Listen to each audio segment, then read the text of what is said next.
How are we doing? Hopefully y'all are all doing well. So today we are going to be continuing our notes on periodic trends, and we're going to focus specifically on what we call ionization energy. So for this, you do need to make sure you've got your notes, something to write with, and then you will need a periodic table as well. All right, so let's go ahead and get started. So what is ionization energy? Well, ionization energy is the amount of energy that we need to actually remove the most loosely held electron, okay? And it's only one electron at a time. So it's the amount of energy I need to take one electron, the easiest electron to remove, one electron away. Now, it's sometimes called ionization potential, but we don't tend to refer to it as that in our course. Okay, so ionization energy is the energy required to remove an electron, specifically one electron and the most loosely held electron. Okay, now when we're thinking about these trends, again, there's two big factors that we need to keep in mind. First is the number of energy levels. The more energy levels we have, the further we are away from the nucleus, which is going to decrease that pull from the nucleus. Second, number of protons. The number of protons you have, the more you have, the greater the pull from the nucleus, the greater that effective nuclear charge. And so that's going to affect a trend as well. All right? Okay, so we know ionization energy is the energy required to remove an electron. So let's think about this. If I'm talking about the vertical trend, as I move down the periodic table, what's changing? Well, what's changing is our number of energy levels, okay? And so if I'm talking about how much energy it takes to remove an electron, as I move down, do you think that's going to take more energy or less energy? So as my atom is getting larger, is it going to take more energy to take that electron away or less energy to take that electron away? Well, our trend is as we move down, it takes less energy to remove that electron. Why? Because we're getting a larger atom, so that atom is getting further away from the nucleus, right? Those electrons are getting further away from the nucleus, which means it's going to be easier to take that electron away. There's going to be less pull on those electrons because they're so far away, okay? So what I want you to do is actually summarize that trend.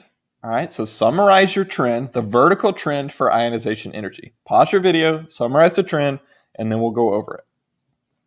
Okay, so hopefully y'all paused your video, but let's go over it. Essentially, the general idea, the summary of it, is as you move down the periodic table, your ionization energy is going to decrease. The amount of energy required to remove that electron is going to decrease. All right, now let's talk about the horizontal trend. Now, what's changing as we move from left to right across the periodic table?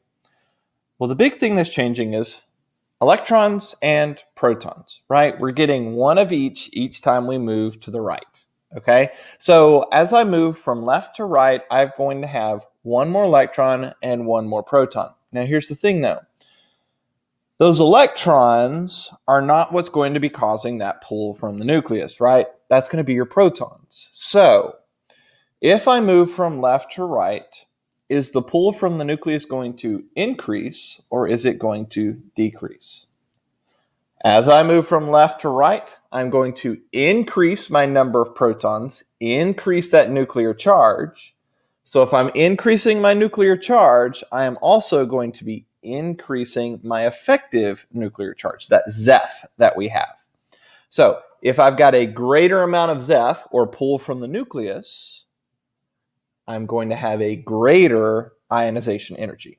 So it's going to take more energy to remove the electrons on the right side of the periodic table than it will from the left side of the periodic table because we have more protons. Okay, so I want y'all to summarize that trend. Okay, so summarize our trend. Okay, so hopefully you paused your video, but let's look at the summary. Essentially, the summary is as I move from left to right across the periodic table, my ionization energy is going to increase. Why? Because I have more Zeph, more effective nuclear charge. Okay, all right. Now, here are some exceptions that I want y'all to keep in mind. Now, it's not specific elements that you're looking at for these exceptions. It's looking at their electron configuration. Okay, so how do I know? Well, This right here is essentially what we're talking about when we're talking about what makes things more stable. Okay, the more stable something is, the more energy it's going to take to remove that electron. Okay, so the first is a disruption of a stable half-full condition. So what do I mean by that? Well, remember when we did the orbital filling diagrams? If I did P, I would have 1, 2, 3, and it would be up, up, up, down, down, down. So if here I've got an actual full condition, well, full conditions are going to be very, very, very stable. Okay, so that's going to take a lot of energy to remove. Now, if I've got half full, this is stable as well. Okay, just a little bit less stable than a full sublevel. Okay, so if I get rid of that electron, it's going to take more energy than, for instance, if I had an electron there. This electron removing is going to take less energy than removing this electron. Why? Because that fourth electron, so let's actually erase so y'all can see that. This fourth electron here, that electron is not in a half full or full sublevel condition. And so it's going to take very little energy in the grand scheme of things to remove. Okay? All right. Now, a change in sublevel. So if I'm going to go from the P sublevel down to the S sublevel, because again, we're removing an electron, right? That's going to take some more energy. If I'm changing energy levels, okay, so let's say I'm at S and I've got one electron in there.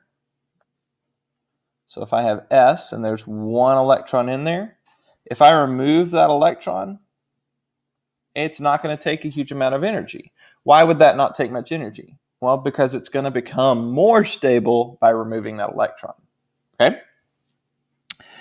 Now, the last is a change into the first energy level, and the jumps in voltage will be larger from reasons 1 to 2, 2 to 3. Okay? So essentially from 1 to 2 and then 2 to 3 here.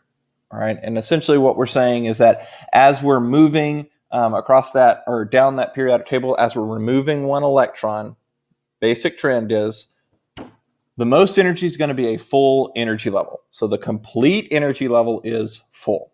If I take an electron away, that takes a very large amount of energy.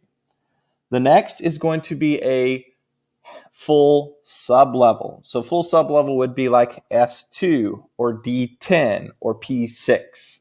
Okay, if I take an electron away from a full sublevel, that's going to then take the next amount of energy.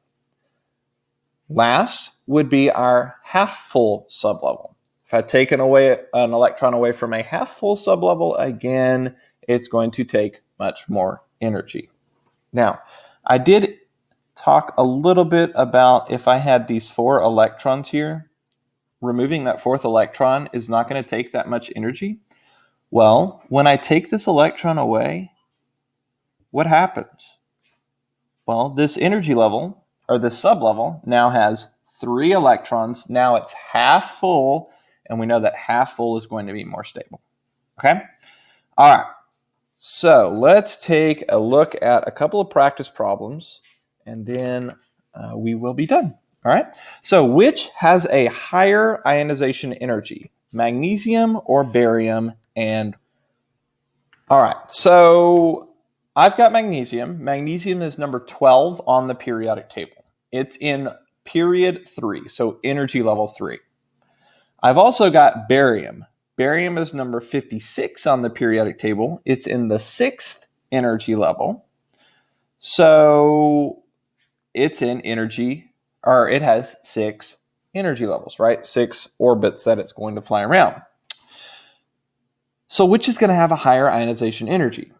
Well, remember our trend. As I move down the periodic table, what's changing? The number of energy levels is changing. The further down I go, the more energy levels I have. Magnesium has 3 energy levels.